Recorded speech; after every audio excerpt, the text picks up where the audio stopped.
Ayos lang naman sa akin kung pipisan muna tayo sa bahay ng nanay mo. Naisip ko nga, mas makakapag-ipon din tayo. Kasi hindi na tayo uupan ng bahay. Nag-aalala kasi ako kay nanay mula nang matagpuan siya na walang malay sa bahay. Ako rin naman lalo na't paalis na uli ang ate mo papuntang Hong Kong para magtrabaho.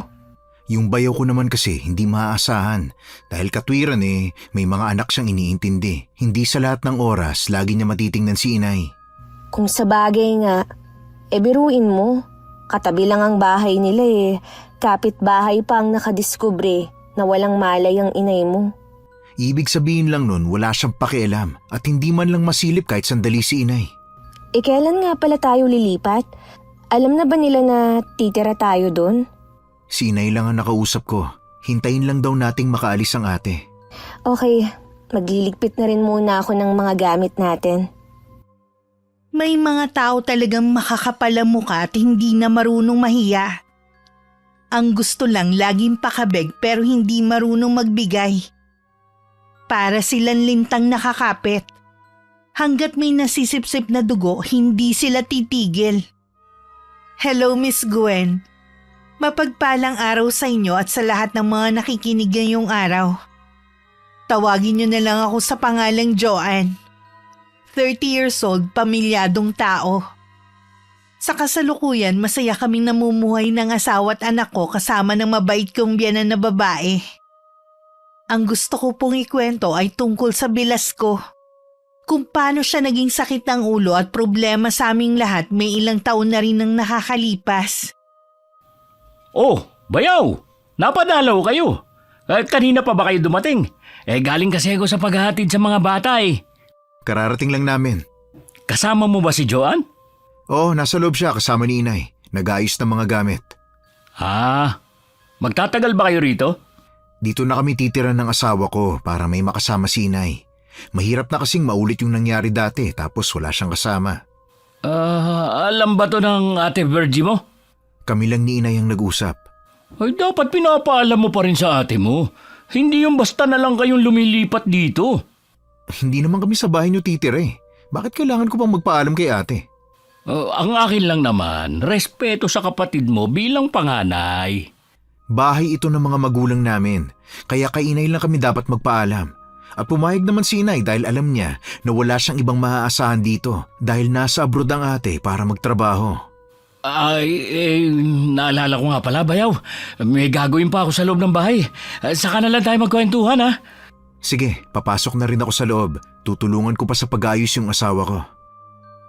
Hindi pa man kami nakakalipat, alam na naming hindi gusto ng bilas ko na tumira kami sa bahay ng biyanan ko. Ayaw kasi niyang napupuna ang mga ginagawa niya. Hindi na rin kami nabigla nang tumawag ang hipag ko sa nanay nila. Mukhang nakapagsumbong na agad ang bilas ko sa asawa. Ano pong sabi ni Ate Virgie? Tinatanong niya kung totoo daw bang dito kayo titira na mag-asawa. Ano daw ang dahilan? Ipinaliwanag ko naman. Mukhang hindi niya nagustuhan ang pagpayag ko na dumito kayo tumira. Baka naman ang may ayaw yung asawa niya. Ang laki talaga ng impluwensya ni Bayaw sa kanya. Kahit sino pa sa kanila, walang karapatang tumutol kung dito man kayo tumira sa pamamahay ko. Ako lang ang pwedeng masunod dito. Malamang kung hindi man ako tawagan ni Ate Virgie, itchat ako noon. Basta, wag mo lang sabayan ang init ng ulo ng ate mo para magkaintindihan kayong dalawa. Oo naman po, hindi naman ako katulad niya na laging galit Intindihin mo na lang. Hindi ganun kadali ang trabaho ng ate mo bilang DH sa ibang bansa. Siya naman po kasi ang may gusto nun Sinabihan na natin siya dati na mahirap kung siya magtatrabaho at malalayo sa mga anak niya. Kaso nagmatigas siya Mahirap din naman sa ate mo na malayo sa mga anak. Pero wala naman kasi siyang pagpipilian. Paano kinukonsintirin niya ang katamaran ng asawa niya? Mula nang magpakasal sila, hindi man lang nagkaroon ng permanenteng trabaho yun. Ay, ilang beses na yang sinabihan ng ate mo, pero ayaw talaga magtrabaho. Tigas talaga na mukha. Alam ko na matagal ka nang naiinis dyan sa bayaw mo, pero pakiusap ko sa'yo, iwasan mo na magkaroon kayo ng hindi magandang pagkakaunawaan. Opo, Nay. Hindi ko naman kayo bibigyan ng sakit ng ulo sa pagtira namin dito. Nung hindi pa kami nagkakakilala ni Enzo, aminado din siya na naging rebelde siya at sakit ng ulo ng mga magulang. Madalas silang magtalo nun ng ama niya sa mga padalos-dalos na ginagawa niya na nagre-resulta sa kapahamakan niya. Pero nagbago ang lahat nang magkakilala kami at magpakasal. Kaya labis ang pasasalamat sa akin ni Nanay Ali. Sayang nga lang hindi ko na nakilala ang biyanan kong lalaki na ayon sa kwento ng asawa ko, istrikto pero mabait. Salamat nga pala, Iha, na pumayag kang dumito muna kayo. Yun nga lang, napalayo naman si Enzo sa trabaho niya. Napag-usapan na po namin na lingguhan na lang siya uuwi. Total naman free accommodation naman sila. Hindi na ako maiinip dito sa bahay dahil meron na ako makakakwentuhan. Hindi ko na kailangan mangapit bahay pa. Nagagalit kasi si Virgie kapag nalalaman niya na nangangapit bahay ako. Bakit naman po siya nagagalit? Tsaka, paano niya po nalalaman? Lahat kasi ng kilos ko ipinapaalam ni Philip sa anak ko. Akala kasi nila kung ano-anong ikinukwento ko. Ayaw kasi ni Virgie na malalaman ng ibang tao ang tungkol sa kanya. Hindi po ba naiisip ni Ate Virgie na naiinip din kayo? Akala kasi niya, lagi akong pinupuntahan ni Philip. Ang hindi niya alam, puro lang kayabangan ng asawa niya. Sana naman po hindi magkaroon ng problema sa pagtira namin dito. Bakit mo naman nasabi yan? Mukha po kasing ayaw nila Ate Virgie na dito kami tumire. Wag mo siyang pansinin. Naiimpluwensyahan lang yun ng asawa niya. Siya na nga itong naghahanap buhay Sunod-sunuran pa siya sa asawa niya. Siguro po, ayaw lang niya na magkasira silang mag-asawa. Patay na patay kasi ang ate mo doon kay Philip dahil gwapo daw. Gwapo na po pala yun kay Ate Virgie.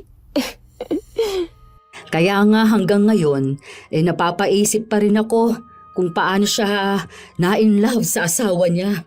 Minsan ngang sumagi na rin sa isip ko na baka nagayuma si Virgie.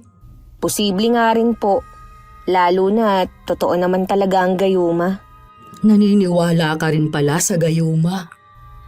Oo naman po. Sa katulad ko na laking probinsya, marami na akong nasaksihan ng mga ganong kaso. Kung tama nga ang hinala natin, mahirap na humanap pa ng lunas. 3 na kasi ang anak nila Kawawa naman kung maghihiwalay ang mga magulang nila. Hindi ko nalang binanggit pa kay Nanay Ali na biktima rin ng gayuma ang nanay ko dahilan para iwan niya kami. Sariwa pa sa akin noon ang bigla niyang pagbabago. Ang dating malambing at masayahin na babae na palitan ng pagiging bugnutin. Hanggang nabalitaan na lang namin na meron siyang kinakatagpo noon. At tuluyan na nga siyang sumama rito. Nagawa naman namin siyang dalhin sa albularyo pero wala na raw magagawa ang manggagamot. Dahil nahuli na kami ng paglapit sa kanya. 1 linggo na kaming nakatira sa bahay ng biyanan ko nang pumunta si Kuya Philip. May hinihingi siyang pabor sa biyanan namin na kung maaari pakitingnan ng mga anak niya. Dahil may pupuntahan siya at bukas pa ang balik. Nandiyan naman si Joan Baka pwedeng pakiusapan siya na tulungan kayo sa mga bata. Saan ka ba pupunta? May reunion kasi ang mga kaklase ko nung high school. Overnight kasi sa isang resort Alam ba ni Virgie ang lakad mo? Opo. Nung 1 linggo pa ako nagsabi sa kanya. Sabi nga niya ibiling ko na lang sa inyo yung mga bata. Sige. Ako na lang bahala sa mga apo ko. Paalis ka na ba? Nakabihis ka na kasi Opo, paalis na rin ako. Nasa loob po ng bahay yung mga bata nanonood ng TV. Siya. Mag-iingat ka sa pupuntahan mo, ha? Salamat po. Sige na, aalis na ako. May oras pa talagang magliwaliw habang nagpapakahirap sa ibang bansa ang asawa. Saan po pupunta si Kuya Philip? Naku, ikaw pala, Iha. Ay, para ka naman pusa. Hindi ko man lang naramdaman ang paglapit mo. Pasensya na po kayo, Nay, kung nagulat ko kayo. Ano nga ba yung itinatanong mo kanina? Kung saan po pupunta si Kuya Philip. Ang aga niyang umalis Ay, may reunion daw sila ng mga dating kaklase at bukas pa ang uwi. Ipinagbilin po ba niya sa inyo ang mga bata? Ganun na nga.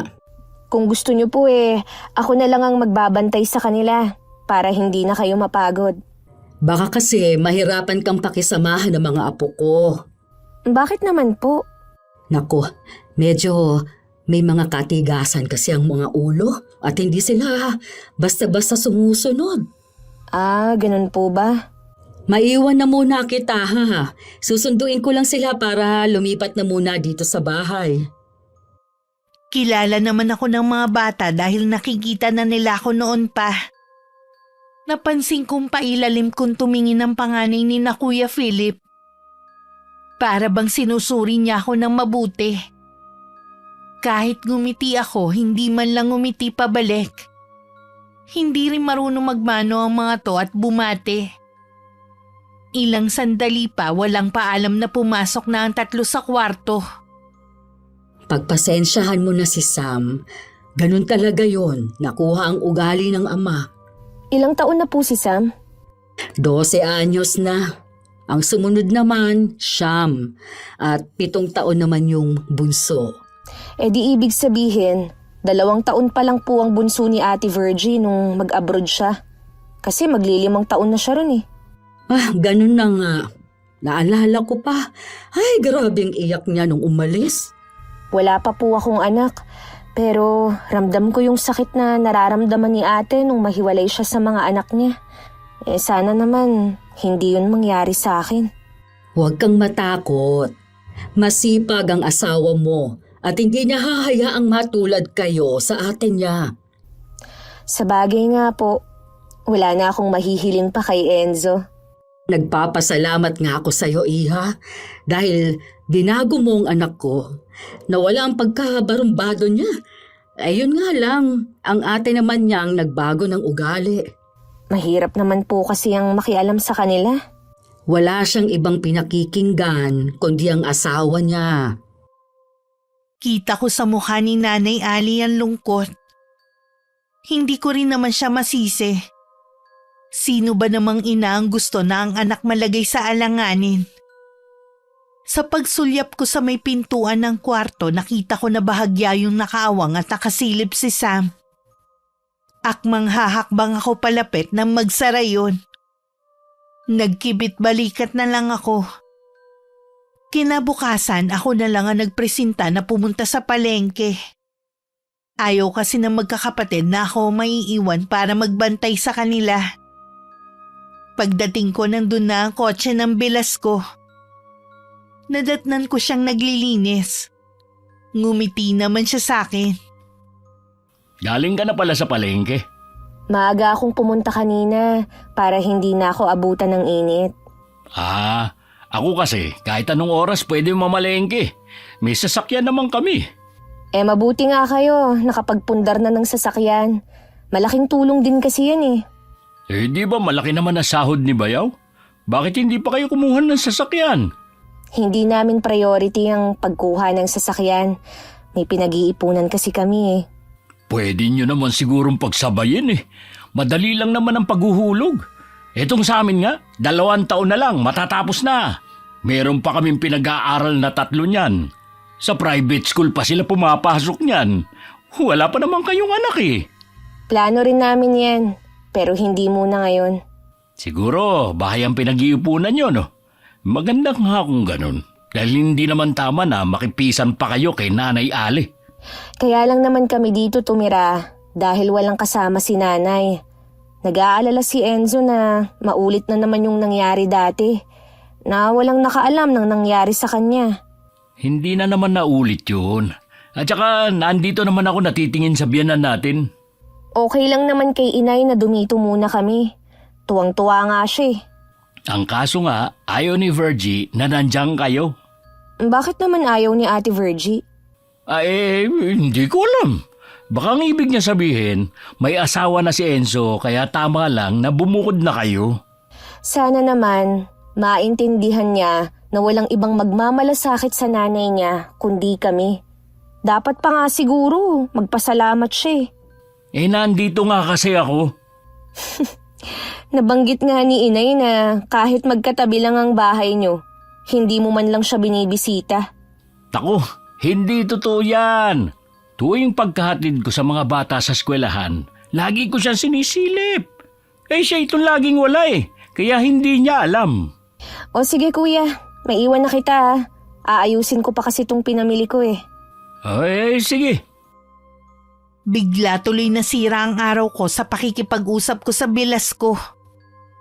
Hindi na nahiya na harapan niyang sinabi na ayaw niya kaming tumira dito.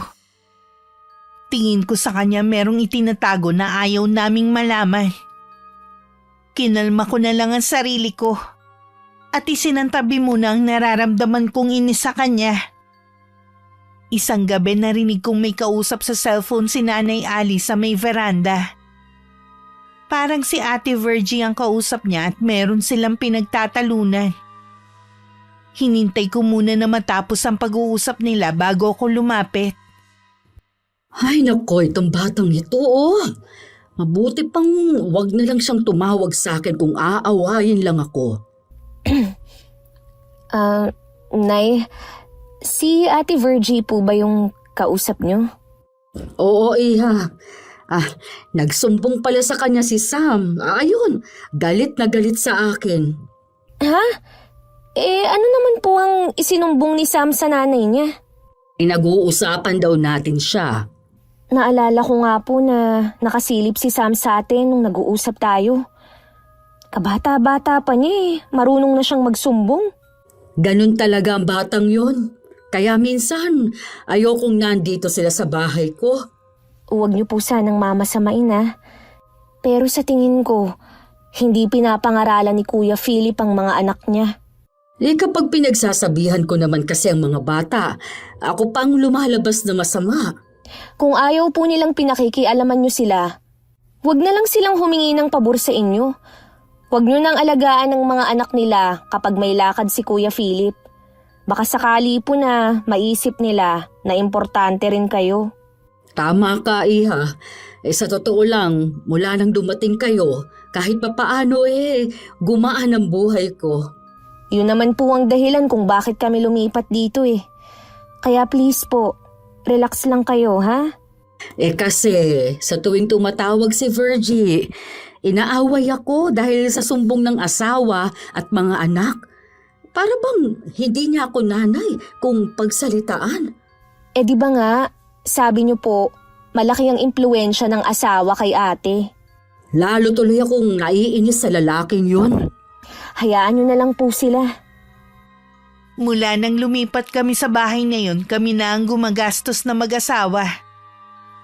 Sinabihan na lang namin si Nanay Ali na ipunin na lang ang pensyon niya.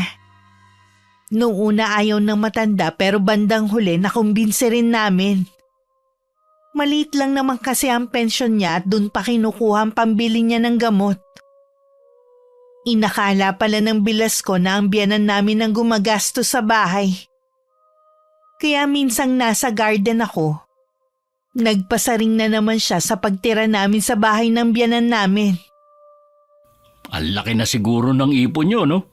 Sapat lang naman. Kami kasi walang naiipon. Puro kasi palabas ang pera namin. At least, meron kayong nagagastos at hindi nyo kailangang mangutang sa ibang tao. Oo naman. Hindi naman kasi kami nagpapakargo sa iba. Hindi ganun kakapal ang mukha namin ni Virgie. Parang may laman yata yung sinasabi mo Diretsahin mo na nga ako. Matagal na ako nagtitimpi sa inyo. Hindi ba kayo marunong mahiya? Lumapit kayo dyan para makalibre ng gastos. Dyan nga naman sa bahay na yan, libre na kayo sa lahat. Yan ba ang ipinuputok ng butsi mo, Akala mo, si Nanay Ali ang gumagastos sa bahay na yan? Hindi ba? Para sabihin ko sa'yo, Kuya Philip, mula nung lumipat kami rito, kami na ang gumagastos. Hindi naman siguro lingid sa'yo na maliit lang ang pensyon ng biyanan natin. Huwag mo kaming itulad sa'yo na buong buhay na lang umaasa sa asawa, imbis na ikaw ang magtaguyod sa pamilya nyo. Ano ba pakialam mo? Eh ikaw, ano bang pakialam mo sa pagtira namin dito? Wala akong pakialam. Si Virgie nga kasing ayaw na nandiyan kayo. Paano kasi? Wala ka nang ginawa kundi sulsulan ng asawa mo. Kung ano-ano rin ang isinusumbong mo. Natural, dahil nagtatanong siya sa akin.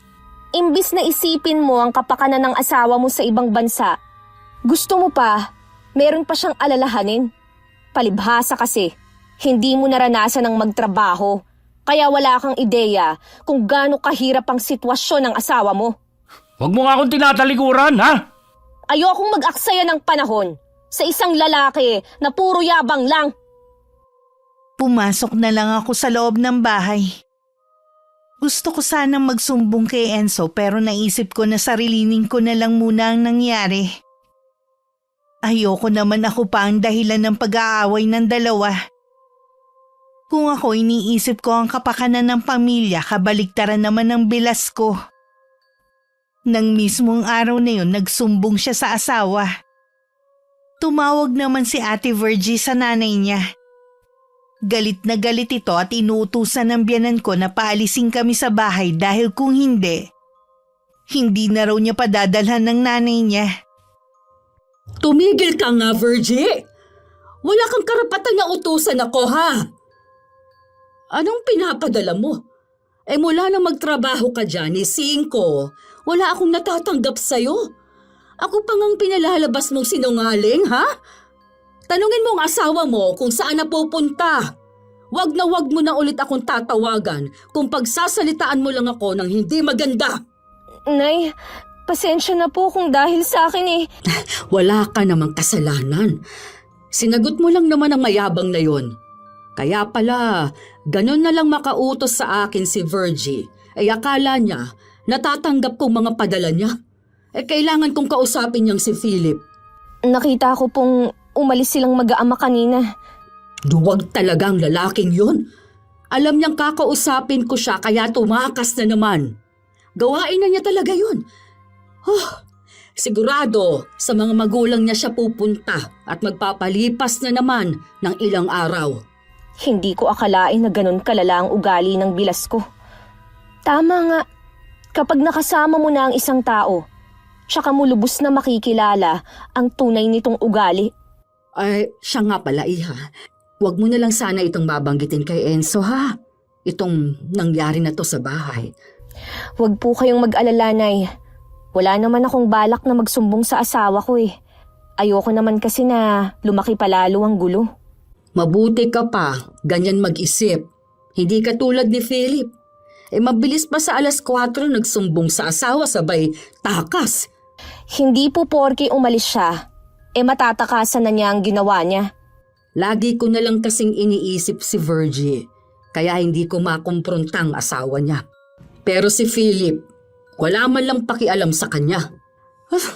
Naaawa nga ako dahil umiiyak siya habang kausap ako kanina.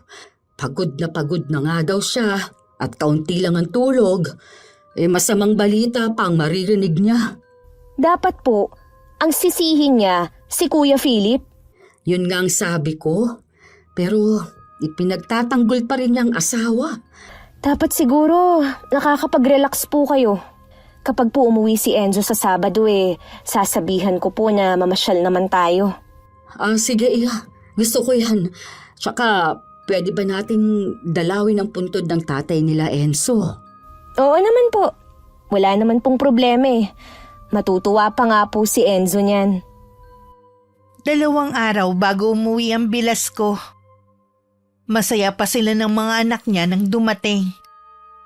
Nasa may veranda naman kami noon ni Nanay Ali. Kung titingnan, nakala mo wala itong nagawang kasalanan. Lihim na lang akong napapailing. Seryoso naman ang biyanan namin at halatang nagtitimpi lang.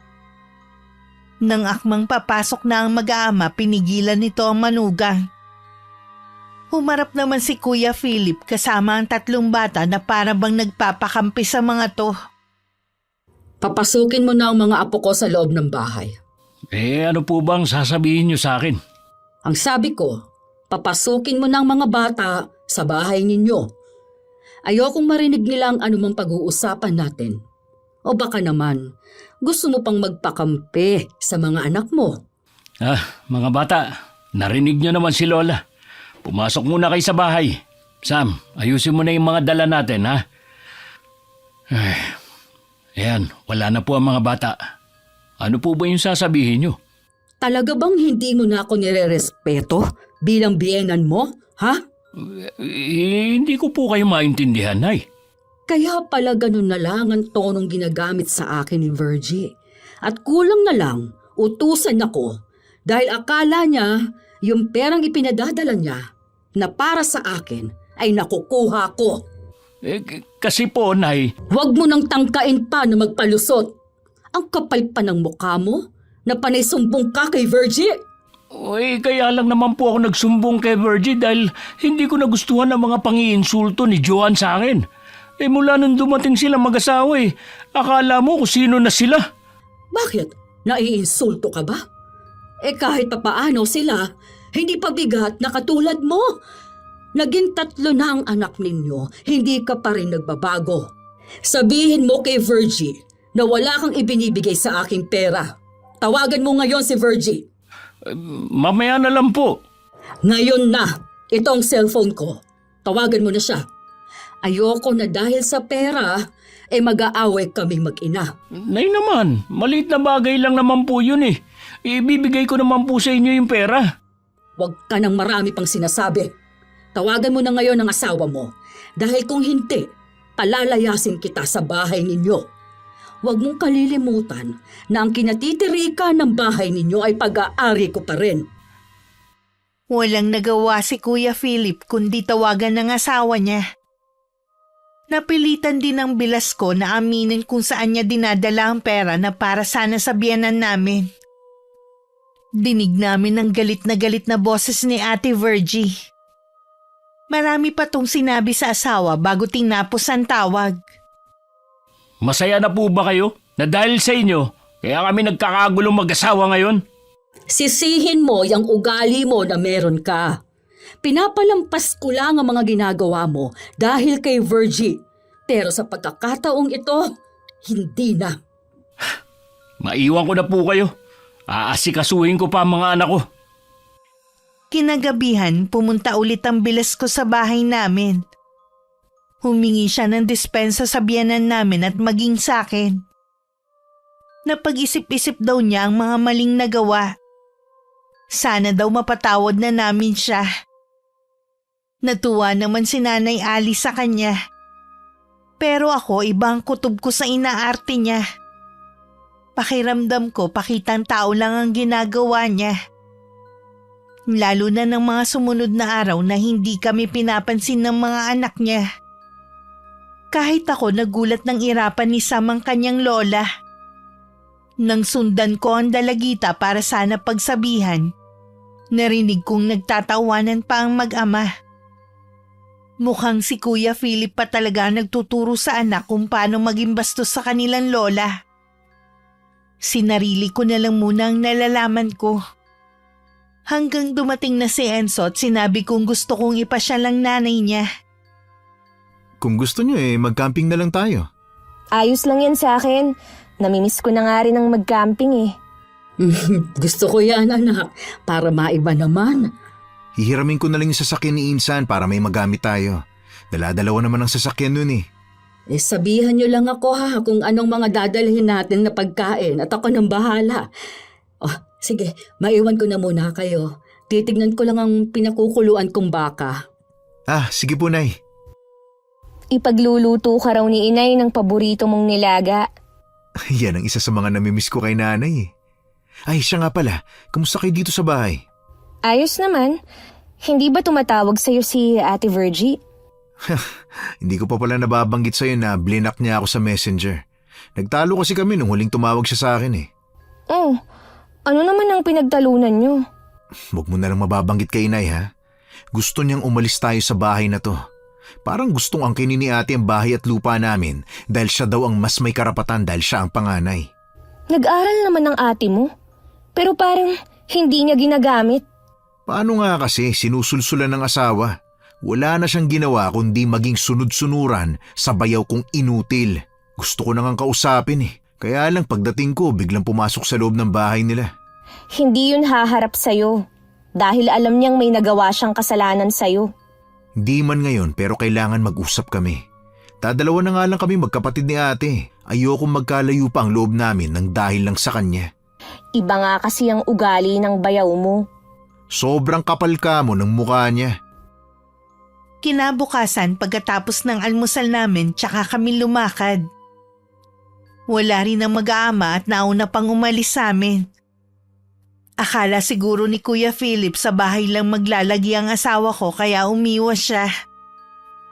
Bago kami nagpunta sa campsite, dinalaw muna namin ang puntod ng ama ni Enzo. May 1 oras din kami doon bago umalis.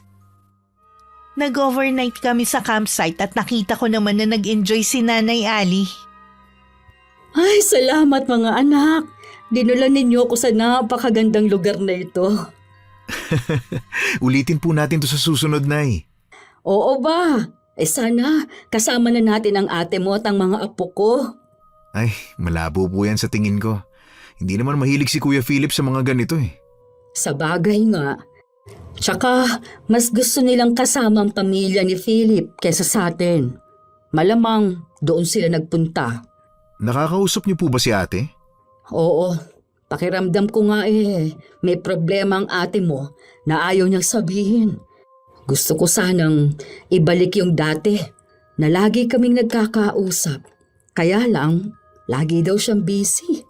Baka kasi pati pakikipag-usap sa inyo ipinagbabawal ng asawa niya. Nanay ako, walang masama kung mag-uusap man kami ni Virgie. Meron nga pala akong ibabalita sa inyo. Pasensya na kung puputulin ko muna ang pag-uusap niyo Nung 1 araw ko pa kasi ito nalaman. Hinintay ko lang ang pagkakataon na ito. Ha? Anong ibabalita mo sa amin ni Nanay?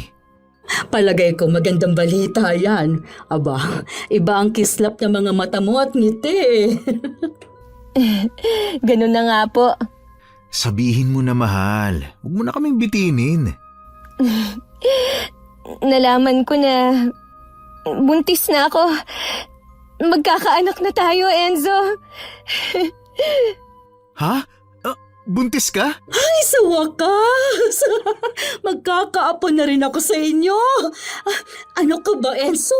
Hoy, natulala ka na dyan. Yes! Sa wakas, magiging tatay na rin ako! Binabati ko kayo. Yun lang ang masasabi ko. Dahil alam ko naman na magiging mabuti kayong mga magulang. Salamat po, Nay. Kailangan siguro mag-uwian na ako para pagdating ko maalagaan kita. Huwag kang ang OA dyan. 2 buwan pa lang naman itong tiyan ko Kaya ko naman ng sarili ko. Tama naman ang asawa mo, Iha. Mabuti na yung lagi mo siyang nasa tabi. Di bali nang mahirapan ako sa pag-uwi. Basta araw-araw kitang nakikita. Ikaw ang bahala. Inaalala ko lang kasi na gabi ka na makakauwi. Tapos, kailangan maaga ka pa ring aalis ng bahay. Sabihan mo lang ako kung anong mga hinahanap mong pagkain, ha? Minsan kasi may mga buntis na maselan. Sa tingin ko naman po wala akong hinahanap na pagkain. Hindi nga ako nakakaramdam ng hilo at pagduduwal na karaniwang nararamdaman ng buntis. Kaya ko lang po naisipan mag-pregnancy test dahil 2 buwan na po akong hindi nagkakaroon. Sa palagay ko po, swerte ang pagtira namin sa bahay niyo, Nay. Hindi talaga ako nagkamali sa desisyon ko na sa araw na yun na lang sabihin. Mas naging maalaga at malambing si Enzo sa akin. Maging ang biyanan ko, lagi akong pinapaalalahanan sa mga dapat at hindi ko dapat gawin habang nagdadalang tao ako. Naaawa lang ako sa asawa ko dahil lagi siyang uwian sa bahay. May naisip tuloy akong solusyon para hindi na siya mahirapan sa pagbiyahe. May ilang taon na rin mula nang maibenta ang lupa namin na minana ko sa tatay ko. Dahil dalawa lang naman kami magkapatid, malaki-laki rin ang perang pinaghatian namin. Naisip kong bumili ng sasakyan. Sigurado ka ba? Oo naman. Ayoko kasing nahihirapan ka sa pagbabiyahe mo. Tsaka makakatulong din naman yun sa atin eh. Nakakahiya naman na pera mo pang gagamitin natin. Ano, mag-asawa naman tayo. Ang pera ko, pera mo na rin. O sige, basta ako nang bahala sa bahay natin at sa iba pa nating kailangan. Tingnan mo nga, 2 linggo ka palang nag-uuwian. Pumayat ka na. Kulang din kasi sa tulog eh. Pero kapag may sasakyan na tayo, hindi na ako laging nagmamadali. Tama bang narinig kong kukuha kayo ng sasakyan? Opo, Nay. Ang akala ko ba bahay ang priority ninyo? Si Joanne naman po ang bibili. Yung perang pinagbentahan ng bahay at lupa nila ang gagamitin namin. Ganun ba? Makakasakay naman ba ako kung sakali? Oo naman po. Salamat naman kung ganon. Kasi sa sasakyan ng ate mo, ni minsan hindi pa ako nakakasakay. Lagi na lang ang kamag-anak ni Philip ang hinahayaan niyang sumakay. Ate mo naman ang naguhulog.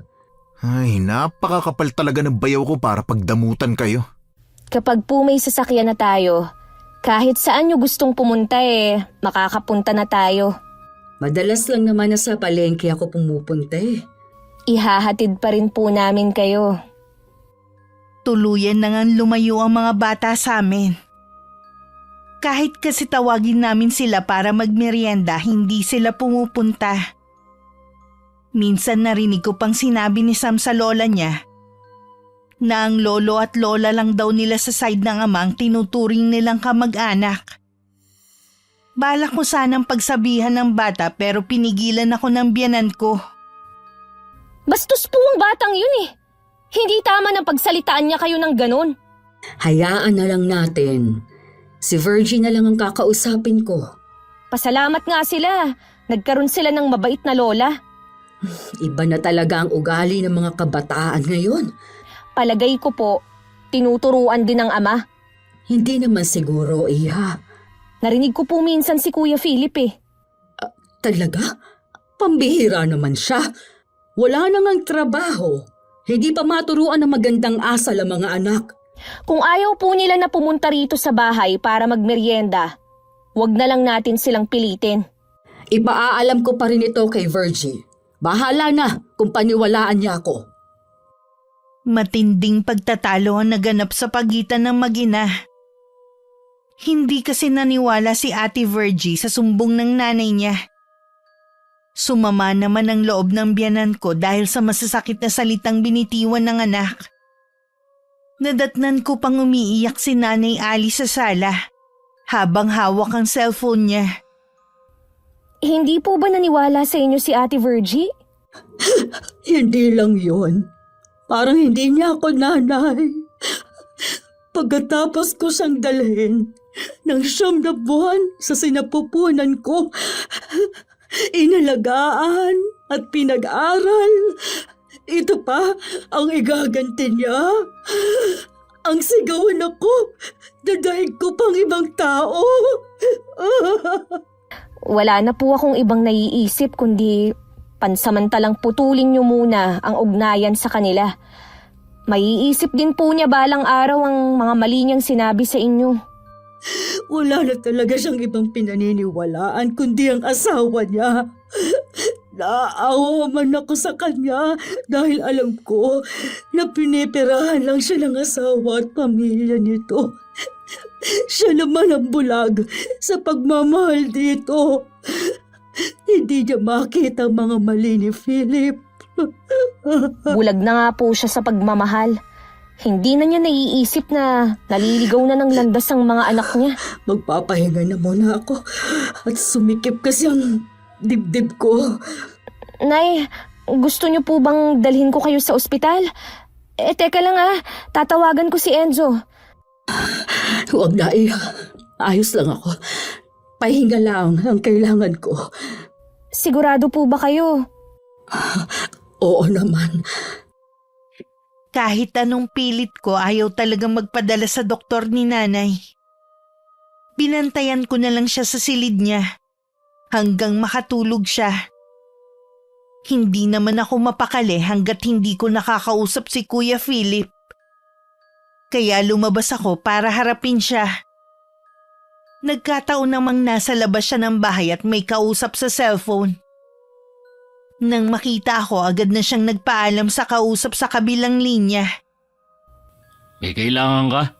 Sumama ang pakiramdam ni inay dahil sa pagsagot-sagot ni Sam sa lola niya. Ayun ba? Bata lang yung anak ko. Sana hindi na lang pinansin ng inay. Akala mo yata, hindi namin alam na tinuturuan mong maging bastos ang mga anak mo sa amin? Hoy, huwag mo akong pagbibintangan ha. Narinig ko kayo mismo ng anak mo. Itatanggi mo pa ba? Hindi ko alam kung ano sinasabi mo. Basta ang alam ko lang, kayo tong pumapatol sa bata. So kami pa pala ang masama, ganun ba? Dahil sa maling tinuturo mo, nagkasagutan ng mag-ina. Gusto mo ba silang tuluyang magkasira, ha? Hindi ko na problema yun. Nasa tamang pag-iisip ka pa ba? Pwede ba, Joan? Tigilan mo ako. Pagod ako. Tapos dumadagdag ka pa. Wow! Saan ka napagod? Buong buhay mo naman, hindi ka naghahanap buhay. Palamunin ka lang ng asawa mo. Pati pamilya mo, nakikinabang sa pinagpagura ni Ate Virgie. Ikaw, sampid ka lang naman sa pamilyang to eh. Kaya itiko mo na lang yung bibig mo. Dahil kung hindi, lahat ng sinabi mo at sasabihin pa, makakarating kay Virgie. Di magsumbong ka. Diyan ka naman magaling eh. Wala rin akong pakialam. Sabi mo nga, sampid lang ako sa pamilyang ito. Ibang klase ka rin, no? Saan ka ba napulot ni Enzo? Para kasing hindi ka bagay sa kanya eh. Daig mo pa kasi yung babaeng palengkera. Palengkera pala ha? Sige, sasabihin ko yan kay Enzo. Hintayin mo kung anong magiging reaksyon niya. O ano? Tumahimik ka? Para yatang biglang umurong yung dila mo. Natatakot ka no? Isa pa yan sa katangian mo, ang pagiging duwag. Ikaw tong basta na lang lumapit sa akin eh. Tapos ikaw pa tong mananakot? Kung ayaw ng mga anak mo sa lola nila, ayos lang. Hindi naman sila kawalan eh. Meron na namang magiging apo ang lola nila. Anong ibig mo sabihin? Buntis kasi ako. Binabati kita. Abay, matagal na rin naman kayong magkasama ni Enzo ah. Wala man lang akong maramdamang senseridad sa pagbati niya. Tahimik na lang akong tumalikod at pumasok sa loob ng bahay. Nang balikan ko ang biyanan ko, mahimbing pa rin siyang natutulog. Nang mga sumunod na araw, kita pa rin na malungkot si Nanay Ali. Alam kong dinaramdam pa rin niya ang naging pagtatalo nila ng anak. Kahit nasa veranda kami, hindi na rin kami pinapansin na mag-aama. Minsan pa nga parang nangiinggit pa ang mga yon kapag pupunta sa kabilang pamilya. Madalas kasi silang magparinig. Huwag nyo na lang po silang pansinin. Silang mag-asawa naman ang aani balang araw sa ugali ng mga anak nila. Darating din ang panahon na sila rin ang gaganyanin ng mga batang yan. Mas masakit ho yun sa magulang. Masakit naman sa akin bilang lola na hindi sila pansinin. Ang problema nga po, hindi na nila kayo nire-respeto. Kung ang tinuturing lang nilang kapamilya, yung sa tatay nila, wala na po tayong magagawa. Oo nga. Yan ang lagi kong sinasabi noon kay Virgie. Iba ka ako kapag ang ina ang hindi gumabay sa mga anak. Pag uwi po niya, sigurado akong magugulat siya sa resulta ng pag-alis niya. Minsan, nababaliwala rin ang pagkita ng pera kung hindi naman lumaking mabubuti ang mga anak. Ay, mabuti ka pa. Malawak ang pag-iisip. Marami lang po akong napulot na mga pangaral kay tatay nung nabubuhay pa siya. E tuwing binabanggit mong tatay mo, punong-puno ng pagmamahal at respeto. Siguro, responsable at mabait siyang ama. Sayang nga lang, hindi na kami nabigyan ng pagkakataon na magkakilala. Mabait po talaga si Itay. Buong buhay niya, ibinuhos na lang niya sa amin pagkatapos nilang maghiwalay ni Inay noon. Kaya tingin ko, hindi na kita kailangang gabayan pa. Magandang pagpapalaki sa'yo ng itay mo. Kailangan ko pa rin po ang gabay niyo, lalo na sa pagbubuntis ko. Marami pa akong hindi alam. Huwag ka mag-alala. Aalalayan kita hanggang manganak ka. Sabihan mo lang ako kung ano pang mga kailangan mo. Para na rin ako nagkaroon ng pangalawang ina sa katauhan ng biyanan ko. Kaya nasasaktan din ako kapag nakikita ko siyang umiiyak at nalulungkot. Hindi man lang naisip ng bilas ko na swerte sila sa matanda at hindi ito katulad ng ibang mga biyanan. Ilang araw nang wala ang mag-aama sa kanila. Kaya ako nasabi dahil wala ang kotse nila. Kaya ko lang napansin dahil lagi akong nasa labas ng bahay para magpaaraw. Excited na rin ako dahil ilang araw na lang darating na rin ang kotseng binili namin. Inayos na nga ng biyanan ko ang gilid ng bahay. Inalis niya doon ang mga lumang gamit para hindi maging sagabal. Hindi ka ba papasok?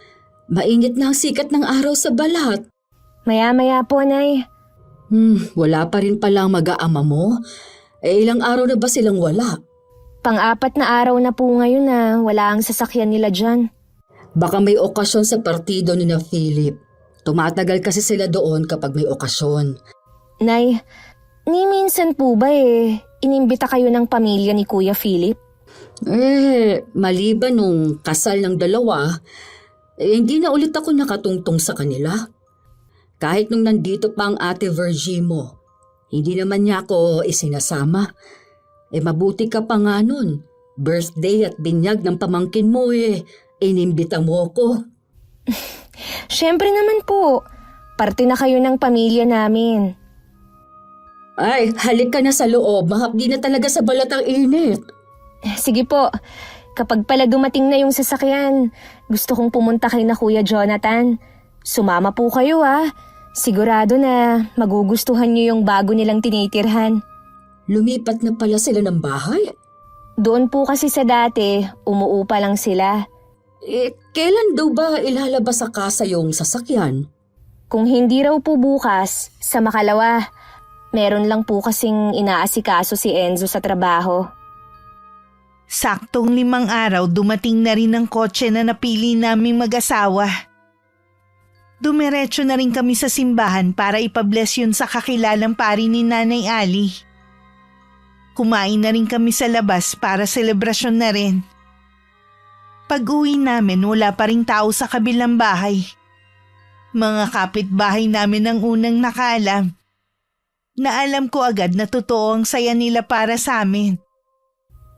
Hindi ka ba napagod? Hindi naman. Bakit mo naman naitanong? Hawak mo kasi ang tiyan mo Medyo nanigas lang ang tiyan ko. Pero ayos lang naman ako. Siya nga pala, kailan pa wala ang mag-aama? Pang-5 araw na ngayon. Kung tatanungin mo ko kung saan sila nagpunta, hindi namin alam. Dahil hindi naman sila nagpapaalam tuwing aalis sila. Kahit nakikita nila kami sa may veranda. Tumatanda talagang paurong yung bayaw kong yun. Hindi na rin namin sila pinakikialaman. Dahil sa ipinapakita ng mga pamangkin mong kabastusan sa nanay mo.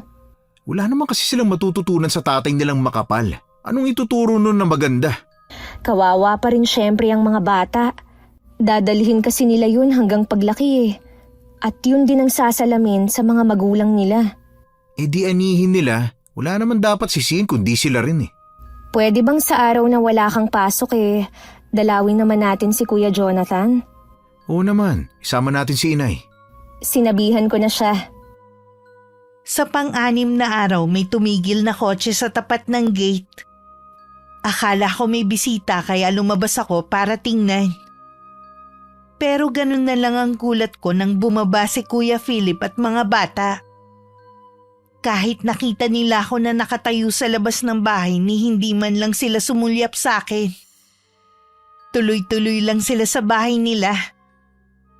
Nagtataka man nagkibit balikat na lang ako at saka pumasok na ulit sa bahay. Mag-isa lang ako ng mga sandaling yun. Dahil nasa palengke ang asawa ko at biyanan. Makalipas ang 1 oras, dumating na rin ang mag-ina. Ako mismo ang nagbukas ng gate. Isinasara ko na ang gate nang biglang lumabas sa bahay nila ang mag-aama. Puno ng pagkamangha at kuryosidad ang mga mukha nila habang nakatitig sa kotse. Hindi na rin namin sila pinansin. Noong gabi, nasa labas si Enzo dahil nagyoyosi nang lumapit ang bayaw niya. Kanino mo to nahiram? Buti pumayag na overnight dito. Hindi mo ba nakikita na bago lang yung plaka? Anong ibig mo sabihin? Kumuha kayo? Binili namin. Talaga? Saan naman kayo kukuha ng pera? Oh, may nakakatawa ba? Wala naman. Kung hindi ka naniniwala, tanungin mo ang pinsan namin ni ate na si Brent. Siya kasi ang naging ahente namin. Bakit nga pala naisipan niyong bumili? Akala ko ba hindi yan ang priority niyo? Lahat naman pwedeng magbago. Oo nga pala, nasaan ang kotse niyo ni ate? Ha? Nandun sa bahay ng mga magulang ko. Kumusta na nga pala si ate Virgie? Hindi pa kami nagkakausap eh. Hindi mo man lang siya kinukumusta? Baka naman kapag hihingi ka ng pera, tsaka mo lang siya maaalalang kumustahin. Lagi naman niyang kausap yung mga bata. Iba rin kapag kinukumusta mo siya. Ikaw ang asawa eh. Sige, mamaya tatawagan ko siya bago matulog. Ibang klase ka rin, no? Kung hindi ko pa sinabi, hindi mo pa talaga maiisipan na tawagan si ate. Alam mo ba kung gaano kahirap ang buhay ng OFW? Yung mawalay sa mga mahal mo sa buhay? Dapat nga ikaw yung nandun at hindi si ate Virgie. Siya naman ang nagdesisyon na mag-abroad eh, hindi ako. Sabi ko nga, dito na lang siya magtrabaho. Naliliitan kasi sa sahod. Dapat naman kasi ikaw ang naghahanap buhay, hindi siya. O kaya pareho kayong magtrabaho.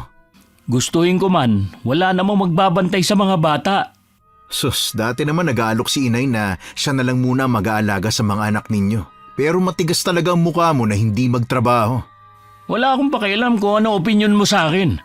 Basta nagkakaintindihan kami ni Virgie. Oras na matauhan ng kapatid ko, siguradong sa kangkungan ka pupulutin. Pwede ba, bayaw? Hindi ko kayo pinakikialaman ha, kaya huwag mo rin kaming pakialaman. Bakit ka lumapit sa akin kung ayaw mo palang pinapakialaman? Gusto ko lang namang malaman kung kanino tong kotse. Ngayon alam mo na, ayoko nang lalapit ka pa sa amin. Kala mo yata hindi ko alam ang pambabastos ng mga anak mo kay inay. Mga bata lang naman yun eh. Bakit ba pinalalaki niyo pa? Palibhasa kasi nagmana sa'yo, kaya okay lang na maging bastos. Ayoko makipagtalo sa'yo. Mabuti pa, papasok na ako sa bahay. Bago tumalikod si Kuya Philip, sinulyapan pa niya ang kotse na may inggit sa mga mata. Hindi naman yun nakaligtas sa paningin ng asawa ko. At naiiling na lang na pumasok na rin sa loob ng bahay. 1 linggo na mula nang makauwi ang mag-aama, wala pa rin ang sasakyan nila. Hindi rin pumapasok ang mga bata sa eskwelahan na labis na ipinagtataka ng biyanan ko. Gusto sana niyang tanungin si Kuya Philip pero pinigilan ko siya. Hayaan nyo na lang po. Baka mamaya kayo na naman ang mapasama. Tatanungin ko lang naman. Ang mahal kaya ng tuition fee ng mga apo ko, tapos hindi niya papapasukin. Naiintindihan ko po. Pero may tatay naman sila eh. Siguro naman alam niya yun. Para naman kasing walang pakialam ang tatay nila. Sa inyo po yata yung tumutunog na cellphone Ay, oo nga. Sino kayang tumatawag? Sagutin niyo na po. Mukhang importante. Oh, si Virgie. Hello? Napatawag ka. Akala ko ba ayaw mo na akong makausap kahit kailan? Matagal din na naging pag-uusap ng mag-ina. Sa naririnig ko, mukhang galit na naman si Ate Virgie. Minsan naiisip ko pinaglihi ba siya sa sama ng loob. Wala kasi akong maalala na hindi siya galit tuwing nakikipag-usap. O sadyang nakakapagod lang ang buhay DH sa ibang bansa. Kung nahihirapan na siya, sana umuwi na lang siya. Mahirap man ang buhay dito kahit papano kasama niya ang pamilya niya. Sa dami ng iniisip ko, hindi ko na namalayang tapos na pala makipag-usap ang biyanan ko. Ano po ang nangyari? Matagal na palang hindi nakabayad sa eskwelahan ng mga apo ko. Hindi sila nakapag-exam nung nakaraan. At hindi lang yon, nabangga din pala ang sasakyan nila. Huwag niyo pong sabihin na kaya nagagalit si Ate Virgie. Dahil sa inyo niya sinisisi ang lahat? Ay ang sumbong daw kasi ni Philip, humihingi siya ng tulong sa atin. Hindi man lang daw natin siya kinikibo. Ibang klase rin naman si Kuya Philip, no? Para lang makapaghugas kamay. Tayo talaga ang ginawa niyang pambala sa asawa niya. Ito namang si Ate Virgie, naniwala agad. Mas inuna niyo pa daw kasi ang pagbili ng kotse kesa tumulong. Ano ba yan si ate? Lahat na lang, may masama siyang nasasabi sa amin. Sabi ko nga sa kanya, umuwi na lang dito para siya mismong makakita sa sitwasyon ng mga anak niya dito. Hindi naman daw siya makauwi dahil malaki daw ang utang niya sa amo niya. Kung meron po kaming maitutulong magsabi lang po kayo, ha? Alam ko naman na maaasahan namin kayo. Hindi ko na ipinahalata sa biyanan ko na biglang sumama ang pakiramdam ko. Dahil sa mga nalaman ko na sinabi ni Ate Virgie. Para tuloy gusto ko na magsisi na pumisan kami sa bahay na yun. Noon ko lang kasi naisip na mula nang lumipat kami, nawalan na ako ng katahimikan. Kinabukasan kinausap ng biyanan ko si Kuya Philip tungkol sa problema ng mga apo. Bigla naman nagliwanag ang mukha ng bilas ko sa narinig at nakahinga ng maluwag. Sabi na nga ba, hindi nyo kami matitiis eh. Ginagawa ko ito alang-alang sa mga apo ko. Kakausapin ko ang prinsipal ng eskwelahan na malapit dito. At baka pwede pa nating maipasok ang mga apo ko kesa naman huminto sila ng 1 taon. Teka lang po, yung tinutukoy nyo bang eskwelahan yung public school na malapit dito sa atin? Oo, yun na nga. Nay, hindi naman sanay doon mag-aaral ang mga anak ko. Ayokong manibago sila. May naiisip ka pa bang solusyon? Akala ko kasi mag-o-offer kayong bayaran ng balanse ng mga bata sa eskwelahan na pinapasukan nila. Alam mo namang maliit lang ang natatanggap kong pensyon. Hindi ko kakayanin yun. Mabuti nga, sinasagot na ng mag-asawa ang gastusin dito sa bahay ko dahil sapat lang pambili ng gamot ko ang pera ko. Pasensya na po, Nay. Pero hindi ako papayag na ilipat sa public school ang mga anak ko. At mas gugustuhin mo bang tumigil muna sa pag-aaral ang mga anak mo? Baka po pwedeng bayaran muna ni Enzo. Kailangan din nila ng pera, lalo at buntis si Joanne. Kailangan din nilang paghandaan yon. Nakabili nga sila ng kotse, tapos walang pera. Wala ka nang pakialam sa bagay na yon. Pera ni Joanne ang pinambili nun. At ni Piso, walang ambag si Enzo. Pamangkin naman po nila yung mga anak ko. Hindi man lang ba sila naaawa? Ayoko sanang sabihin ito pero sumusobra ka na talaga. Ang kapal ng mukha mo na manghingi ng tulong pagkatapos sa mga ginawa mo. Kung ayaw mo sa suwestyon ko, ay bahala ka kung saan mo papapasukin ang mga anak mo. Nay, teka lang. Huwag muna kayong umalis. Tapos na ang pag-uusap natin. Wala na ako iba malalapitan, Nay. Oh, bakit hindi ka lumapit sa mga magulang at kapatid mo? Ano nga namang sa ginhawa kasama mo sila pero pagdating sa hirap, hindi mo sila maaasahan. Wala din po sila eh. Bakit kasi hindi ka naging responsable sa paghawak ng perang ipinadadala ng asawa mo? Hindi mo muna inuna ang mga pangangailangan ng mga apo ko. Hindi ko naman po kasi alam na magkakaganito eh. Hindi mo man lang inisip ang hirap ng anak ko sa ibang bansa.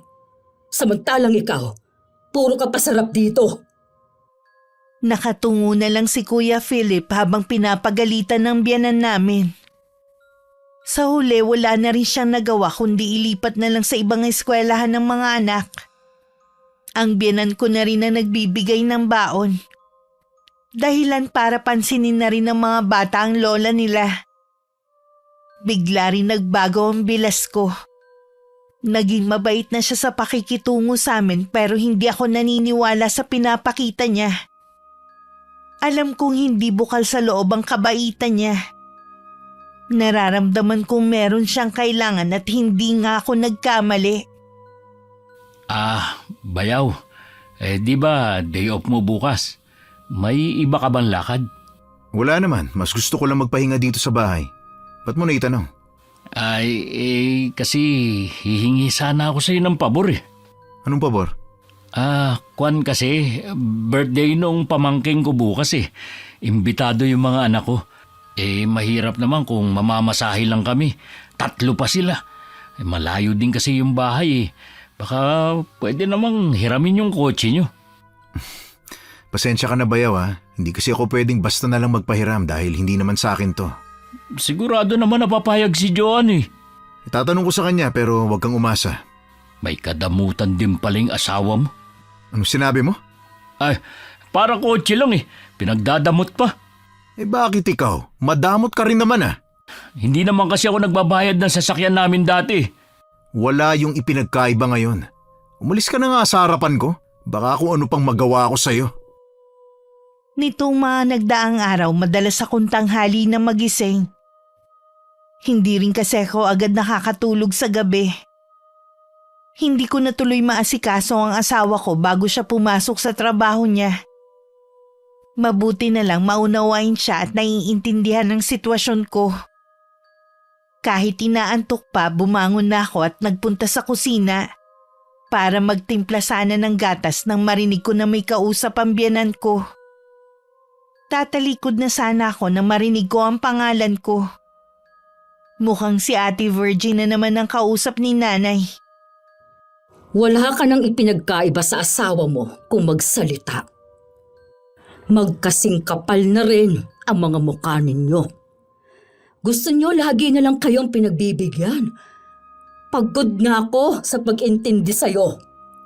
Lahat na lang ng sumbong ng asawa mo pinaniniwalaan mo. Huwag mo na akong tawagan dahil hindi ko na rin naman sasagutin. Nang araw na yon, umalis ang biyanan ko para puntahan ng isang kaibigan. Gusto sana niya akong isama pero tumanggi ako. Isa kasi sa kinatatamaran ko ang pag-alis ng bahay. Tuwing check-up ko nga pinipilit ko lang talagang lumabas. Kasalukuyan akong nasa sala noon at nanonood ng TV nang pumasok si Sam. Hinahanap niya ang lola niya. Nang sabihin kong wala, tumingin siya sa akin at sa tiyan ko. Biglang nagpanting ang tenga ko nang sabihin niya na sana tiyanak ang anak ko kapag lumabas ito. Bigla akong tumayo at sa gulat nito napatakbo palabas. Kahit nahihirapan sa paglalakad, sumunod ako sa bata hanggang sa loob ng bahay nila.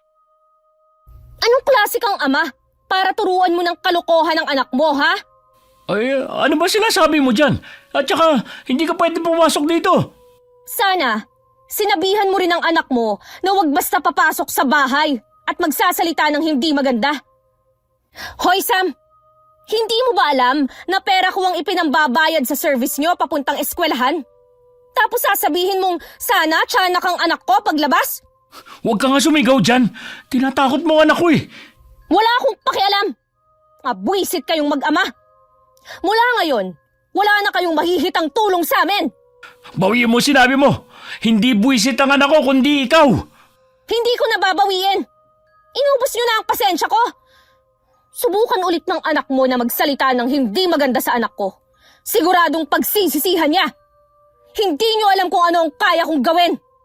Baka gusto nyong makita ang ibang katauhan ko. Mabuti pa, umalis ka na. Umiiyak na ang bata eh. Ikaw, Sam, wag na wag ka nang pupunta sa amin. Dahil baka ikaw ang gawin kong tiyanak. Baliw ka na yata eh. Tahan na, Sam. Huwag kang matakot sa bruhang yun. Isusumbong natin siya sa nanay mo kapag tumawag siya.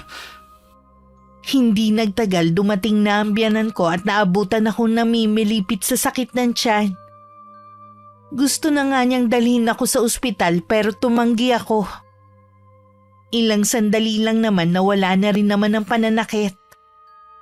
Hindi pa rin niya ako tinigilan na kailangan ko pa rin matingnan ng doktor. Sinabi ko na lang na bukas check up ko naman. Sinabi ko rin naman sa kanya ang dahilan ng pagsama ng pakiramdam ko. Sa galit niya, pinuntahan niya si Kuya Philip sa bahay nito. Nasaan si Sam? Nasa kwarto po niya. Umiiyak dahil sa ginawa ni Joanne. Siya pa ngayon na may ganang umiyak pagkatapos ng ginawa niya sa tita Joanne niya. Ang manugang niyo ang problema eh. Bata, papatulan niya. Kahit naman sinong ina na sabihan na tiyanak ang anak, papatol talaga sa matabil mong anak. Hindi naman yung sinabi ni Sam eh. Tapos sinabihan agad ni Joanne na buwisit ang anak ko. At sa palagay mo ba, maniniwala ako sa'yo? Ha? Bakit naman hindi kayo maniniwala? Apo niyo si Sam. Dahil sa ginawa ng anak mo, tumanggi ng magbigay ng tulong si Joanne. Hindi mo ba alam na siya na rin ang umako sa mga baon ng mga anak mo, maliban sa service ng mga yan? Kung hindi na siya magbibigay ng tulong, bahala kayo. Kapag may masama nangyari sa mga anak ko habang naglalakad papunta at pauwi ng eskwelahan, kayo ang mananagot kay Virgie. Bilib na talaga ako sa kakapalan ng mukha mo. Iba ka. Ano bang nakita sa'yo ni Virgie? Ha? Lalo tuloy akong nagdududa na baka ginayuma mo nga lang talaga ang anak ko. Sa tanda niyo ba namang yan, naniniwala pa kayo sa gayuma? Alam ko naman na hindi ko makukuha ang sagot sa'yo. Itong tandaan mo, oras na may masamang nangyari sa apo ko kay Joanne, hindi kita mapapatawad. Napaka-sensitive naman ang manugang niyo. Para yun lang, may masama na agad na mangyayari. Hindi mo ba alam na mimilipit sa sakit ng tiyan si Joanne nung dumating ako? Ipagdasal mo na walang masamang mangyari sa kanya dahil hindi lang ako ang makakalaban mo. Nakaramdam naman ng takot si Kuya Philip sa pwedeng mangyari sa akin at sa kung ano ang gagawin sa kanya ng asawa ko. Napahilamos na lang siya sa sariling muka at napatingin sa kwarto kung saan naroon ng anak. Sandali lang naman at nawala rin ang pananakit ng tiyan ko. Pero nung gabi hindi na ako nakakain dahil bigla na namang kumirot. Nang dumating si Enzo, dinala na nila ako sa ospital. Binigyan naman ako ng pampakapit ng doktor at kinabukasan na pinayagang makauwi. Narinig mo naman ang sinabi ng doktor ha? Bawal muna sa'yo ang magkikikilos. Oo, narinig ko naman ang mga bilin niya. Ay, tinakot mo talaga ako. Akala ko mawawala na sa atin ang baby natin. Ibig sabihin, para talaga siya sa atin. Alam mo, bigla ko lang naisip kung umalis na lang kaya tayo dito. Paano ang inay mo? Di isama natin siya. Hindi naman ako matatahimik kung maiiwan siya dito, no? Sabihin mo kay inay kung ano ang desisyon mo. Susundin ko. Napupuno na rin kasi ako sa bayaw ko at ngayon naman sa pamangkin ko. Walang dapat sisihin, kundi si Kuya Philip.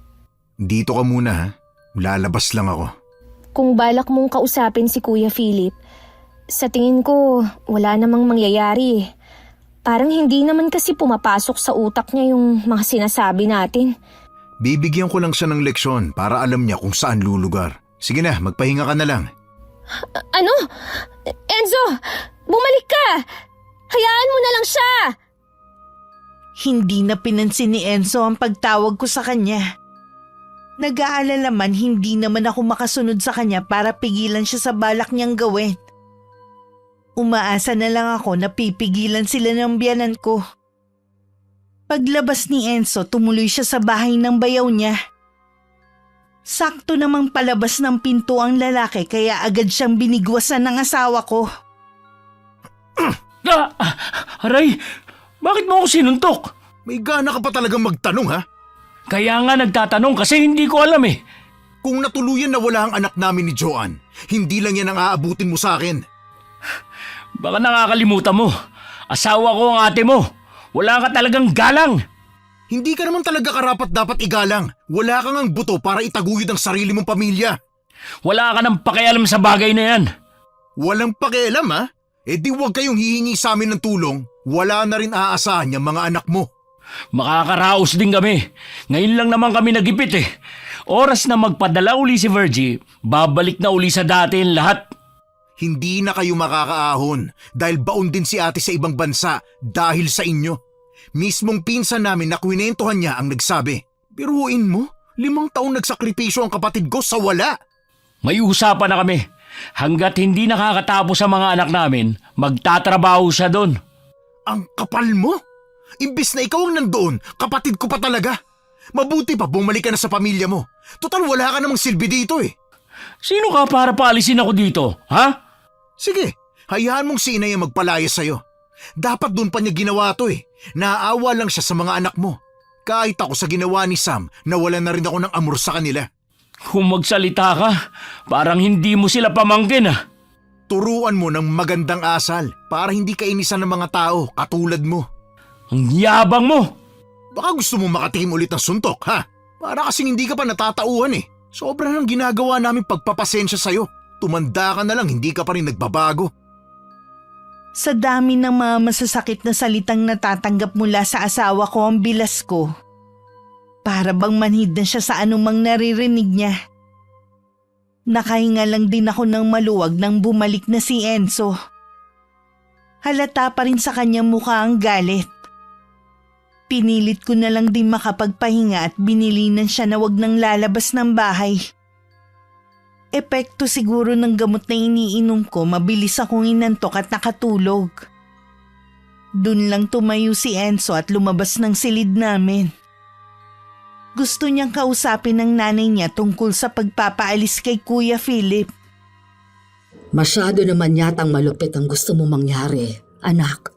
Tanggapin na lang po natin na hindi na magbabago ang asawa ni ate. Ayoko lang kasi nalalabas na meron akong kinakampihan sa inyo. Sa maraming pagkakataon, lagi naman si Ate Virgie ang pinapaboran niyo noon. Pero kahit kailan, wala kayong narinig sa akin. Ang inaalala ko lang kasi ang mga apo ko. Mga pamangkin mo sila. Kahit ganun katigas sa mga ulo nila. Ayaw naman nilang makinig sa inyo. Di dun sila sa kamag-anak ng tatay nila. Paano naman ang pag-aaral nila? Baka lalo silang maguluhan kung aalis na naman. Nawalan na kasi ako ng amor para sa kanila. Basta yun ang desisyon ko. Kung hindi niyo po magagawa na paalisin sila, kami na lang ang lalayo. Pwede po kayong sumama sa amin. Alam mong hindi ko magagawang iwan ang bahay na ito. Nandito lahat ng alaala ng tatay ninyo. Hindi naman po habang buhay na mawawala kayo sa bahay na ito. Hayaan mo. Pag-iisipan ko yung sinabi mo. Pasensya na po kayo, Nay, kung naipit kayo sa sitwasyon namin. Ilang araw lang naman bumuti-buti na ang pakiramdam ko. Hindi pa nga lang ako pinapayagang lumabas ng biyanan ko. Nasa silid pa ako noon nang marinig ko ang ingay sa labas. Dahil sa kuryosidad, lumabas ako. Nasa sala na ako nang makita kong sinisigawan ni Sam ang lola niya. Grabe talaga ang batang yun. Dapat talaga, tinuturuan na siya ng leksyon. Bago pa ako tuluyang makalapit sa may pintuan, nakita kong itinulak ni Sam ang matanda dahilan para mawalan ng balanse at matumba. Siguro napalakas ang pagkakatulak niya. Kahit ang bata natulala sandali bago lumapit ang ama na nandun lang pala at hindi man lang inawat ang anak. Dahil nabigla rin ako, hindi agad ako nakakilos sa kinatatayuan ko. Napansin kong hindi pa rin bumabangon ang biyanan ko, yun pala nawalan siya ng malay. Nang makalabas ako at malapitan siya, wala na ang mag-ama. Humingi na lang ako ng tulong sa mga kapitbahay para madala sa ospital si Nanay Ali. At saka ko tinawagan si Enzo. Kamusta na si Inay? Wala pa rin siyang malay. Sabi ng doktor, maayos na raw ang lagay niya. Nag-request pa rin ako ng CT scan para masiguro na wala talagang pinsala ang ulo niya. Ano bang nangyari? Nakita ko na sinisigawan ni Samang lola niya. Bago pa ako makalapit, naitulak na niya si Inay. Tapos bigla na lang silang nawalang mag-ama. Sa mga kapitbahay ako humingi ng tulong. Mapapagalitan ko talagang batang yon. Enzo, huminahon ka. Baka mamaya ikaw pa ang mabaliktad eh. Hindi ko naman pwedeng palampasin ang ginawa niya kay Inay. Walang dapat sisihin, kundi ang bayaw mo. At mali niyang pagpapalaki. Hayaan na lang natin na ang karma ang maningil sa kanila. Pagkatapos ng mga nangyari, sigurado na paaalisin na sila ng inay sa bahay nila.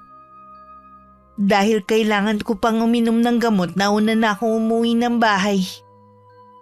Pagdating sinulyapan ko pa ang kabilang bahay. Saradong-sarado yun pero alam kong nasa loob lang ang mag-aama. Pagkatapos ko uminom ng gamot, isinagawa ko na ang plano ko. Kailangan matapos ko ang orasyon bago umuwi ang mag-ina. Gamit lang ang kandila at litrato na isagawa kong kulam na magpaparusa sa bilas ko. Natutunan ko yun sa aking lola na nanay ng tatay ko. Natatandaan ko pa ang sinabi niya noon. Gagamitin ko lang ang kaalaman ko sa mga taong masasama at gusto kong bigyan ng leksyon. Salamat po, Lola Caridad, sa ipinamana niyo sa akin. Gagamitin ko lang po ito ngayon para turuan ng leksyon ang taong ubod ng kapal ng mukha. Pangako, ito na ang una at huli na gagamitin ko ang kaalaman kong ito. Hanggang makauwi si nanay sa bahay, hindi man lang nagpakita ang mag-aama sa amin. Nalaman naming nagalit pala si Sam sa lola niya dahil nalaman ng bata na wala nang tutulong sa kanila. Ayaw daw nito na maglakad papunta at pauwi ng eskwelahan. Kung ano-ano na daw ang sinasabi nito. Hindi lang inaasahan ng matanda na itutulak siya ng apo. Hindi na rin namin napigilan si Enzo na sumugod sa kabilang bahay. Pero hindi inaasahan ng asawa ko ang madaratnan. Sa bungad pa lang ng pinto, umaalingasaw na ang kakaibang amoy. Wala ring sumasagot sa pagtawag niya.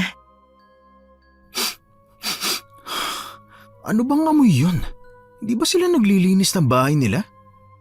Kuya Philip! Nasaan kayo? Huwag mo akong taguan! Alam kong nandyan ka!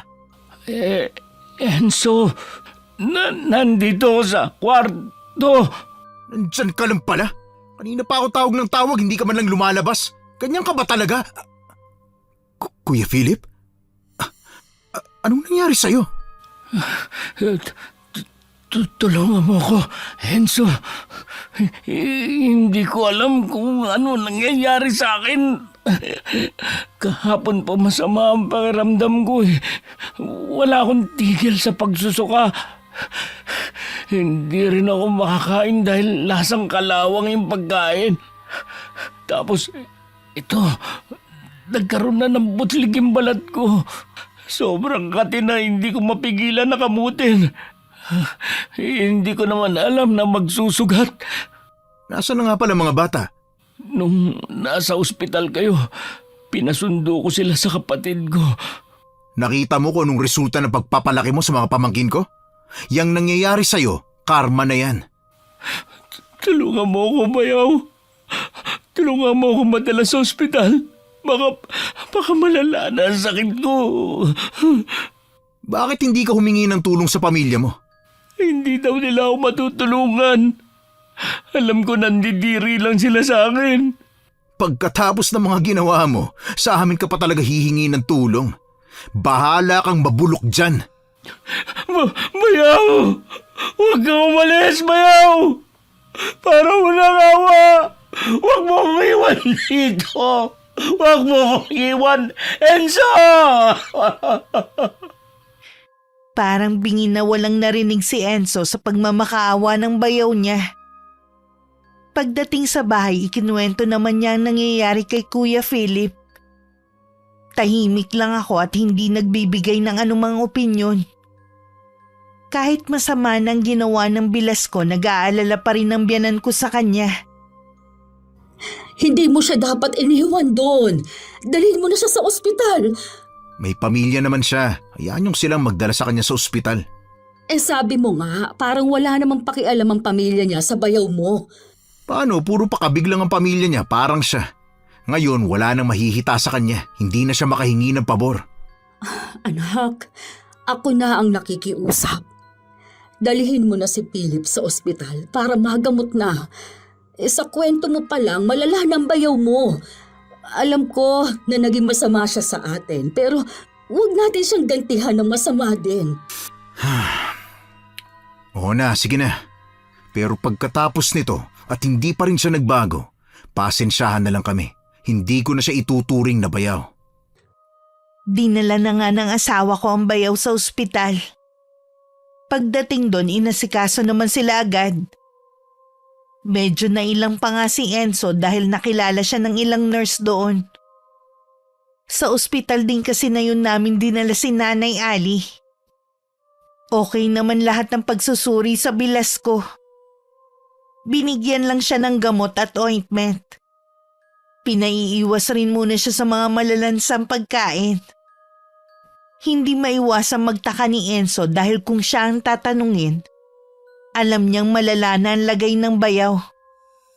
Pero sa tingin ng mga doktor na sumuri, hindi naman malala ang sakit nito. Anong sabi ng doktor? Mamamatay na daw ba ako? Yan pa talagang naisip mo. Pinapauwi na nga tayo. Ha? Ang ibig sabihin, hindi naman pala malala ang sakit ko? Yun nga ang pinagtataka ko eh. Pero doktor sila, mas alam nilang nangyayari sa'yo. Sinuri ka naman nila ng mabuti. Salamat nga pala, bayaw. At dinala mo ako dito sa ospital. Ginawa ko lang to dahil sa pakiusap ni Inay. Sa kanya ka magpasalamat. Pag-uwi natin, magpapasalamat din ako sa kanya. Hindi ka lang dapat magpasalamat sa kanya. Humingi ka rin ng tawad sa mga nagawa mo. Habang pauwi, palaisipan pa rin kay Enzo ang naging pagsusuri sa bayaw niya. Para kasing may mali. Pagdating, inalalayan pa niya ang lalaki hanggang makapasok sa loob ng kwarto nito. Bago bumalik sa bahay namin. Sinabi naman niya lahat sa ina ang naging pagsusuri ng doktor at maging ang pagtataka niya. Nakapagtataka ngayon. Nasaan na si Philip? Nagpapahinga na po yun ngayon. Mamaya pupuntahan ko siya. Hindi po natin siya maalagaan dito. Dapat doon muna siya sa pamilya niya. Kahit ako na lang din ang maghatid sa kanya.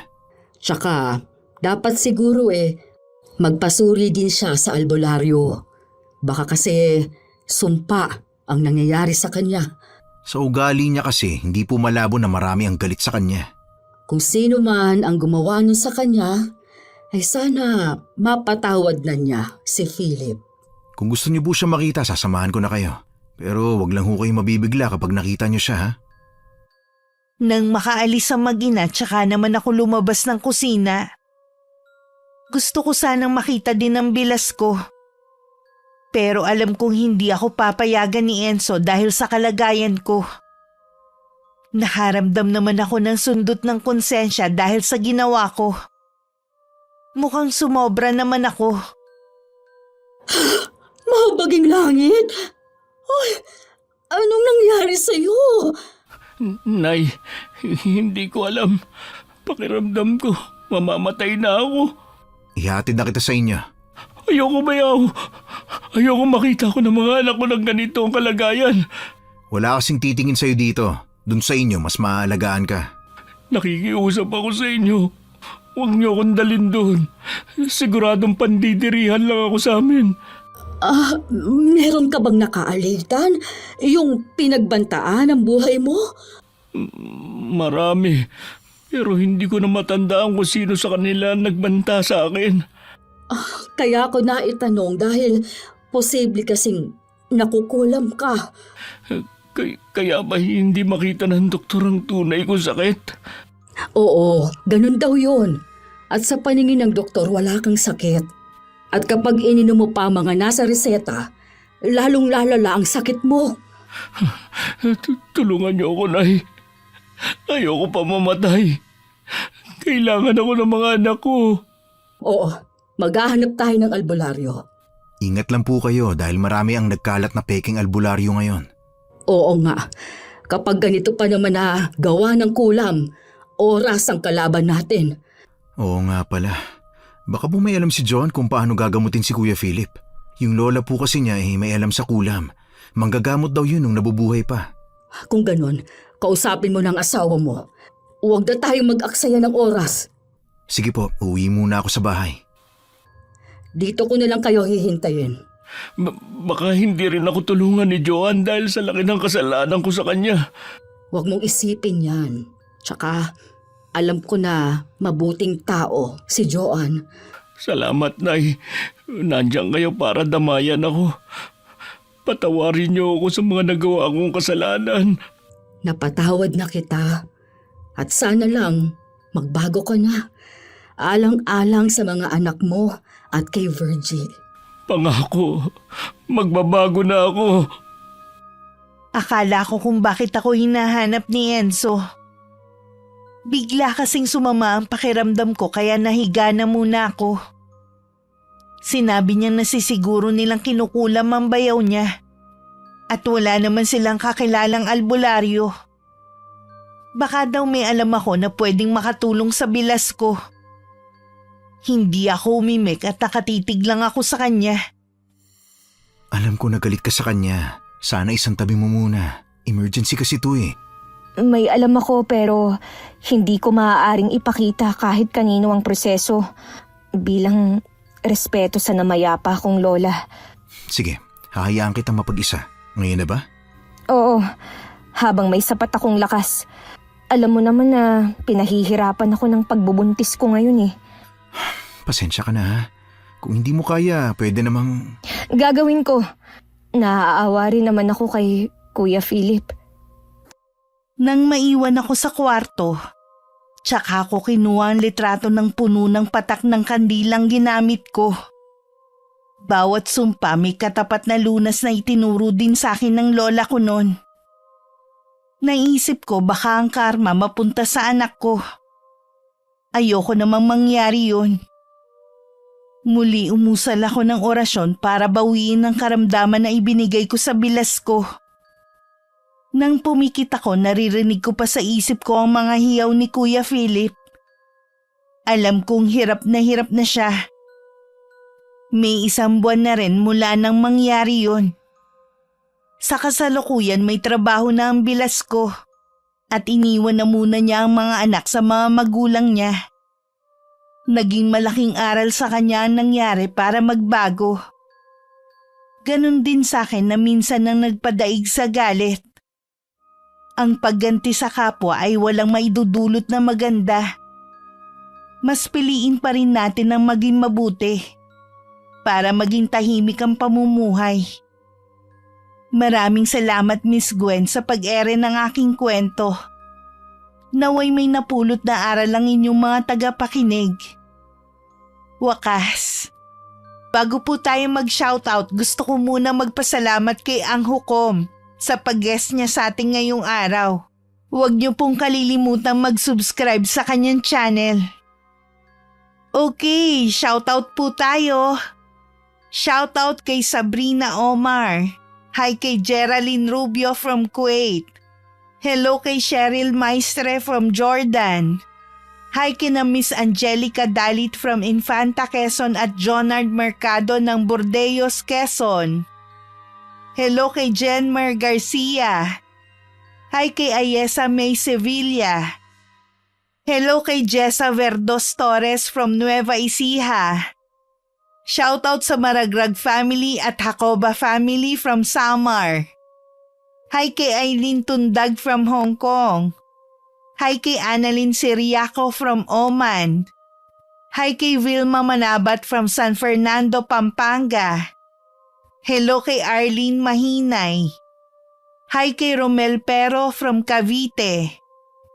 Shoutout sa Flores family and Dumay family of Dumangas, Iloilo. Hello kay Elizabeth Dunca. Hi kay Kulot from Hong Kong. Hello kay Lady Lynn Mapalo. Hi kay Racel Kimpo ng Navotas. Hello kay na Irene and Romar from San Mariano, Isabela. Hi kay na Chris Villanueva, Adrian Bahado at Ronald Belsa Bahado from Imus, Cavite.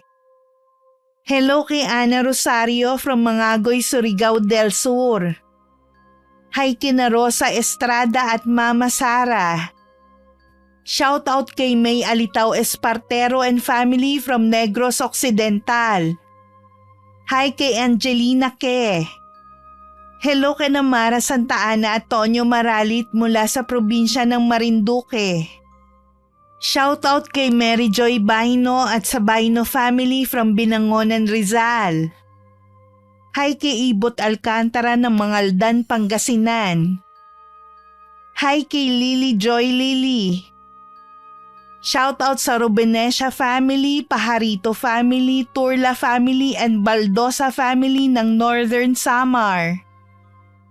Hello kay na Hailey, Drake, and Saline from Daan Bantayan, Cebu. Hi kay Rosemary Casonete. Hello kay Pamela Talaok from Aklan. And hi kay na Ma'am Jonaline Nesperos at Ma'am Germaline Gakayan from LU. Maraming salamat po sa patuloy niyong pakikinig. Ingat. God bless.